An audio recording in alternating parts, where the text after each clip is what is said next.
Olá, amigos, sejam bem-vindos a mais um vídeo do meu canal. Eu sou Lucas Knaip, vamos falar de tênis. Roberto Bautista Agut supera o favoritismo de Jakub Mensik e avança às quartas de final do ATP 500 de Queens, vencendo o tenista da República Tcheca por 2-1 de virada, né?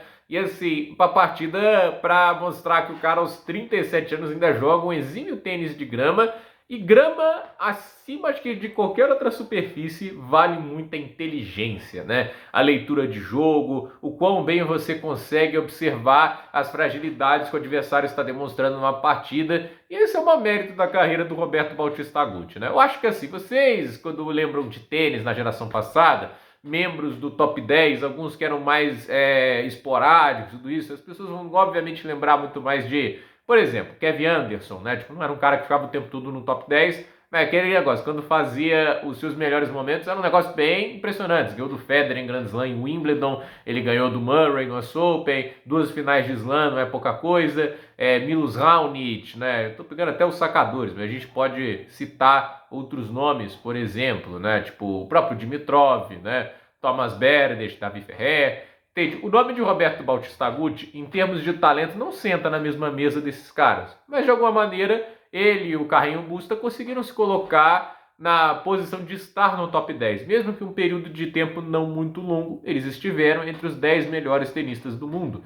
Minha pergunta é, como é que um cara, tipo, essa pergunta que eu faço, eu vou responder ela aqui mesmo, né? Mas como que um cara sem uma grande arma no jogo dele, não é um super sacador, ele não tem um super forehand, ele não tem um super backhand, ele não tem uma super devolução. Como é que o cara desse chegou tão longe na carreira? Conseguiu semifinal de Slam, eu não me lembro se ele ganhou o Masters 1000, eu lembro que ele já teve final. Como é que o cara chegou tão longe assim na carreira? Inteligência, estratégia, leitura de jogo, entender o que ele tinha que fazer exatamente em cada ponto do jogo. E também entra um aspecto de não ter uma fragilidade grande, né? Porque isso conta também. Então, para mim, assim, o Roberto Bautista Agut é um cara que levou muito esse negócio de extrair o máximo do que ele podia fazer.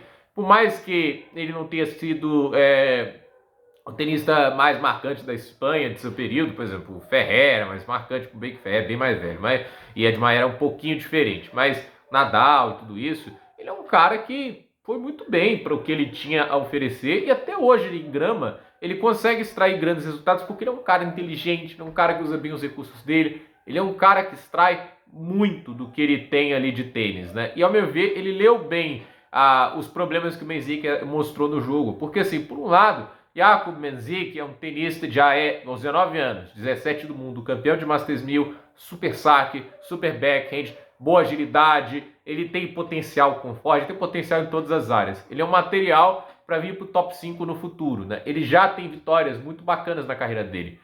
Por outro lado, ele é inexperiente, ele ainda dá muitas brechas, ele ainda é um tenista inconsistente, ele é fisicamente um tenista que sente os jogos longos.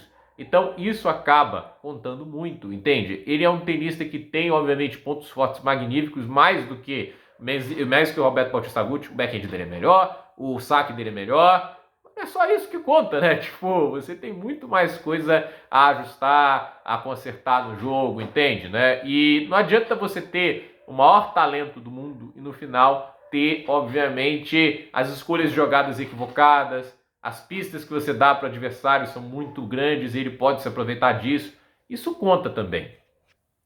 E aí, no final, é isso, né? Tipo, é um tenista que tem muitas qualidades do Mensik e no final ali também tem as brechas que o Bautista Agut soube aproveitar muito bem. E assim, um tenista que é estável, que soube se manter no jogo, que soube manter a calma em todo momento. E aí aproveitou as brechas que teve. Olha que ele foi quebrado quando sacava pro jogo, mentalmente entendeu o que tinha que fazer, não se desesperou e no final acaba com essa vitória legal. Aos 37 anos ainda conseguindo alguns resultados muito legais do Bautista Agut. E uma pena que eu queria ver o Mensik mais longe. Ainda quero ver o Mensik jogando contra o Alcaraz, o que ele vai fazer contra o tenista espanhol. Porque no final, assim, o Bautista Agut, como eu elogio aqui muitas vezes no vídeo, ele tem muita inteligência e tudo isso, mas a gente sabe que dependendo do desafio, ele não vai compensar as faltas de recursos muito grandes no jogo dele apenas com a inteligência tática, porque isso já foi na carreira dele até grandes campanhas em Roland Garros e enfrentar o Nadal, gente, o jogo não saía, né? Tipo, não tinha limite para certos desafios, né? E enfrentar o Murray não dava conta. E porque existe um limite também, você tem que ter equilíbrio, né? Não adianta você ser um Hugo Bel Shapovalov, muito talentoso, e ter baixa inteligência tática. E ao mesmo tempo o Bautista Agut e o Carreno Busta, né? A gente já viu, por exemplo, o Carreno Busta ter semifinal lá do US Open, fazer 2-0 contra o Zverev, e levar uma virada assim, o Zverev jogar aquela maravilha, entende? O Zverev, quando jogou 70% do tênis dele, não bastou toda a inteligência tática dele, né? Tipo, aquele negócio, tecnicamente havia um desnível que ele não conseguia, né? Tipo, a montanha que ele não conseguia escalar. E aí aquele negócio, né? Tipo, é frustrante, mas é um fato. Até onde o Bautista Agut chega nesse torneio, eu não sei. É legal ver ele jogando bem, é legal ver a inteligência sobrepujando o talento às vezes, né? O mente vence músculos e muitas vezes, mas é aquele negócio. Aos 37 anos a gente sabe que tem um teto também que o Bautista Agut não consegue superar. E hoje o Mensik não conseguiu ser essa montanha, né? Ele conseguiu escalar, com as dificuldades foi lá e conseguiu uma bela vitória. Então, a ver até onde o Bautista Agut chega e ver como que o Mensik, se ele joga semana que vem, se ele vai jogar, como ele vai jogar em Wimbledon, entende? Porque assim, eu acho que ele deveria jogar semana que vem. Não sei se vai. Agora, em Wimbledon, é uma curiosidade para ver como ele vai atuar. Ele tem ferramentas para jogar bem o Wimbledon? Tem. Vai jogar bem o Wimbledon? Não se sabe. É jovem e até agora em Grand Slam não mostrou a que veio o Jakub Mensik. Então, gente, por esse vídeo é isso. Dúvida nos comentários, deixe seu like, se inscreva no canal, compartilhe esse vídeo e até o próximo vídeo.